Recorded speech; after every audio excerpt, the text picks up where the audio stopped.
Hello students, Morales again. Chapter 32.2, Russia, what is this? Crossroads. So this is kind of the build-up of the Russian Empire and kind of the Russia getting its butt kicked type of stuff. So this will come into play later on because Russia is going to be a big player during revolutionary time, so this is kind of set up for this stuff. Here we go. Understand the issues that they face in trying to reform, industrialization, and then the problems that they had internally, which lead to the chaos that's going to happen later on. Alright, first of all, Russia's descendants from the Mongols and those guys that took over, remember Golden Horde, kind of mix of those guys. They're called Tartars, and then Russians are Europeans who eventually take over, set up this huge, massive empire with the Count of Moscow, or the Duchy of Moscow, that spreads and spreads and spreads, and pretty soon they have this massive area. We saw them before in some chapter. Remember, they took over Siberia for the fur, and they were exploring in that area. Anyways, they're the massive country that you know, and then they want to spread and control areas, and they want to get involved further south because they're frozen up top in the north, so they can't sail out to to do business. So they want a southern port. So that's a big expansion thing that they're going to do to spread south, and they're going to do that all the way until the 1990s. All right. Russia, multicultural empire. For the most part, everyone's in the eastern part around the what would be considered the European part, and then in Siberia there's like 10 people and a whole bunch of squirrels and stuff, animals, things that they hunt and skin. It's not very unified, and then it doesn't have one set religion, one set language, a whole bunch of different groups. It's very multicultural. There's a group called the Romanovs, who are the family who run Russia, and they rule it as czars. This comes from the Caesars, or Caesars, remember, way back with the Roman expansion and stuff like that, and then it became the New Rome. Well, this is it. That's the legacy. So czars, like Caesars, they're the rulers of the emperors of this place. Very autocratic, in other words. They run it, they just administer it and everything. It's a strong, powerful empire with one leader. With them to help them are the powerful nobility class who want things the way it is. They own huge tracts of land, they make a bunch of wealth on that. They themselves don't work, but the people work the land for them. These people are called the serfs. Okay? The wealthy class help to run it, and they don't pay taxes, and they don't have to serve in the military. That's what peasants are for. I'm sorry, serfs are for. And the serfs are essentially it's like slaves. They're tied to the land, but they're not slaves, so you don't have to feed them. They have to feed themselves. It's a beautiful combination. So that's what Russia looks like at this time. Okay, late 1700s all the way into the 1800s and 1900s. Here's our Russian Empire. This map's a little peculiar because it's kind of flattened out, and it kind of shows a more accurate picture, and it's a little bit tilted for us. So I like it when it's tilted to correct it for this. So you'll see the huge, massive green area. That's Russia. Notice the little trail that goes across. That's the Trans-Siberian Railroad that's going to be built by WIT. Okay, and that's the thing that's going to connect it. Just like in America, it forms its own industry and forms a connection across the United States. Well, here's the Russian Trans-Siberian Railroad, which connects Russia to the Pacific coast, and then to more trade and opportunity. So it's a very important source of this stuff. And notice it goes through a whole bunch of areas that we've heard before. Manchuria and stuff like that, and that's an area that Russia's going to be brawling with China, later on with Japan over for control of this area. The parts in green are the area that they've had for a long time, well, for quite a while, and then parts, take a look at the parts in the light purple. Notice that they're spreading south towards the Caspian Sea, and they really want to get down towards the Bay of Bengal or something like that to get a warm water part through Persia. And then the Black Sea, if you look over on the left, there's this area called Crimea. That's going to come into play later. It showed up in 32.2. That's the place where they have their big naval power, and that's the place they get their butt kicked. And notice a little extension in purple up in this place called Warsaw. That's Poland. And then they also conquer Finland, and Finland was going to come back and later deal with them later on to some extent. And then the purple area, more expansion into this area. So big, huge expansion to these areas, but not tons of control, and they didn't really beat up anyone. So keep that in mind. Okay, the Crimean War, 1853-1856, essentially shows how weak Russia is. Up until the end, they're expanding in certain territories, but they beat up pretty much no one. They beat up a weakened China. They beat up a weakened Safavid / Ottoman Empire, places that are already disintegrating, and so when they go in there, they don't have much. They don't show much force. But now the Russians start to move in the Black Sea.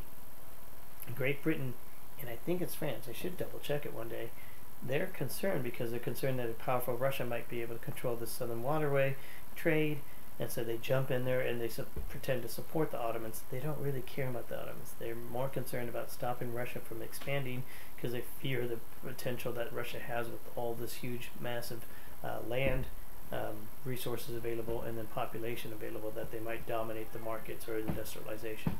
Okay, so they go in there and they form a coalition and they stop the Russians. They beat the snot out of them. They're Russians thinking that they could do something, and they just get whooped up. Russians obviously don't invade New York or attack New York. That's a mistake. It's not a mistake. It's a lie that I tell in class, and see if your kids are listening. You guys know the routine. Russia does threaten to upset the balance of power, Europeans involved. Okay, so Europe is in this weird mix of everyone's kind of attacking each other but not fighting each other in a war, but they're attacking them economically. If Russia starts to dominate, the fear is that they'll be so powerful they'll dominate the markets and economic control. So they go in and beat them up. Okay, what this results in, this Crimean War results in, is it shows that Russia's weak. They're ineffective as political or military leaders because they just couldn't get the stuff organized together, and it shows that the Western European powers are very dominant and Russia's behind the time. It also shows the cracks that exist in the Russian system, and that they lost so bad so quickly that, holy smokes, people go, this might be the chance for us to make a move. Okay. The reform movement, the emancipation of the serfs, so kind of like the Emancipation Proclamation. Okay, it's written by Lincoln to free the slaves in the territories that had seceded. Well, this is similar. Okay, the serfs are not the Russians who travel the world looking for serf spots. That's once again one of those things I do to see if you're paying attention in class. Hopefully you're paying attention to this and not just writing down babble. Serfdom. These are the peasants that live on the land. They're forced to live on the land. They can't leave the land without permission from the landlord. The huge mass, the nobles who own huge, vast lands, chunks of land. Basically, being a peasant would really suck. Okay? But you have no choice, and you're born into it, and you will die. Okay? Well, Tsar Alexander II, he wants to change things. He wants to improve what's going on. Okay, and he thinks this is going to happen. Okay, so he emancipates the serfs in 1861. He wants to try to modernize these things. By doing this, he's hoping that the serfs will move into the cities and start to help with the industrialization process, and they'll buy new cars. They each get a new car, just like on Oprah. No, that didn't happen. Okay. So there's nothing to alleviate the poverty or land hunger. The people don't get land. They don't get any support with this. And they're just freed. So they're freed, but with no means to help themselves out and no real land reform. Well, it doesn't pay off because there was no change. Okay, their life sucks. The landlords quickly start to put them into other forms of slavery without it, or serfdom without it calling serfdom.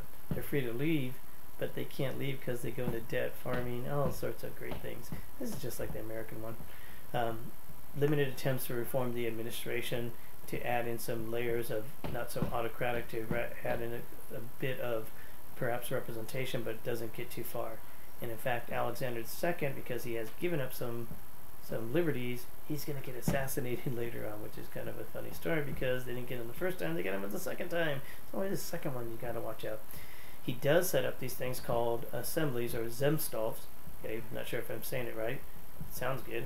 And these are going to be assemblies in which people get to vote, but it's unfair representation. These themselves are going to be clearly dominated by the nobles, who are going to have more votes, but it gives the kind of perception of the image. Remember, we talked about image being very important. The image that these people have some political pull or power. Okay, they have very limited pull or power.